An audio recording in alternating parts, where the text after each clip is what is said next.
दोस्तों नमस्कार, प्रणाम, जोहार और आप सभी का एक बार फिर से मेरे यूट्यूब चैनल प्रसन ई क्लास में बहुत बहुत स्वागत है। जी हाँ दोस्तों, आज मैं फिर से आप लोगों के सामने एक वीडियो लेकर आया हूँ, जिस वीडियो के माध्यम से मैं आपको ये बताने का प्रयास किया हूँ कि किस तरह से हमारे इन झारखंड सरकार में जो आजकल जो वर्तमान स्थिति में जो राजनीतिक उहापोह जो सामने आ रही है, देख सकते हैं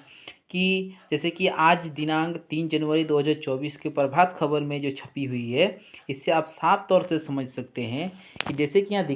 लिखा हुआ है कि आज सत्ता पक्ष के विधायकों की बैठक है और राज्यपाल फिर चेन्नई गए हैं। तो हेमंत बोले, पत्नी को सत्ता सौंपने के बाद भाजपा की जो कल्पना की बात है। तो सीधे सीधे आप देख सकते हैं कि जब से जो है भाजपा के जो है गांडे की जो विधायक डॉक्टर सरफराज अहमद ने इस्तीफे सौंप दी है और उनकी इस्तीफा जब से जो है एक्सेप्ट कर ली गई, तब से जो है हमारे झारखंड में जो है एक राजनीतिक जो उथल पुथल मच गई है। कईयों का कहना ये है, हमारे विपक्ष का कहना है कि सत्ता जो है अब अल्पपथ में आ जाएगी। वहीं हमारे झारखंड सरकार के जो वर्तमान मुख्यमंत्री श्री हेमंत सोरेन का कहना ये है कि पत्नी को सत्ता सौंपना, ठीक है, पति को सत्ता सौंपना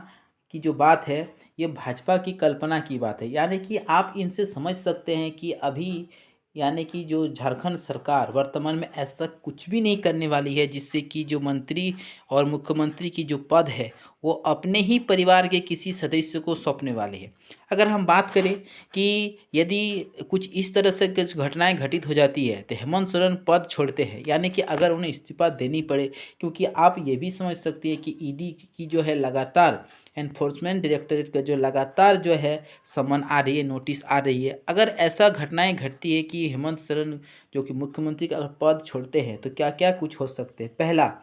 पत्नी कल्पना सोरेन के चुनाव लड़ने में कोई कानूनी अड़चन पेच फंसता है तो अपने परिवार के किसी दूसरे सदस्य को सत्ता सौंप सकते। यानी कि कभी अगर आप सोच लें कि अगर अपनी वाइफ यानी कि कल्पना सोरेन अगर चुनाव में लड़ने में कोई कानूनी अड़चन आती है तो हेमंत सोरेन कर सकते हैं अपने जो मुख्यमंत्री की जो पद है परिवार के किसी दूसरे सदस्य को सौंप सकते हैं। दूसरा,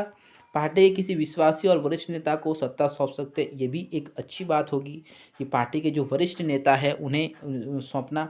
या फिर जो शिबू सोरेन को फिर से मुख्यमंत्री बनाने के लेकर भी अटकलें राजनीतिक गलियारे में हैं। जी हाँ, मैं आपको ये आश्वस्त करना चाहूँगा, ये सारी जितनी भी बातें हैं ये संभावनाएं प्रकट की जा रही है, ऐसा ना ही आधिकारिक तौर पर वर्तमान सरकार की ओर से कही गई है और न ही विपक्ष के तौर पर। ये कुछ घटनाएं संभावित है, ये हो सकते हैं। इसी बीच अगर हम बात करें कि जो विपक्ष के जो नेता हैं लगातार इन पर प्रतिक्रियाएं दे रही हैं, जैसे कि श्री बाबूलाल मरांडी का कहना यह है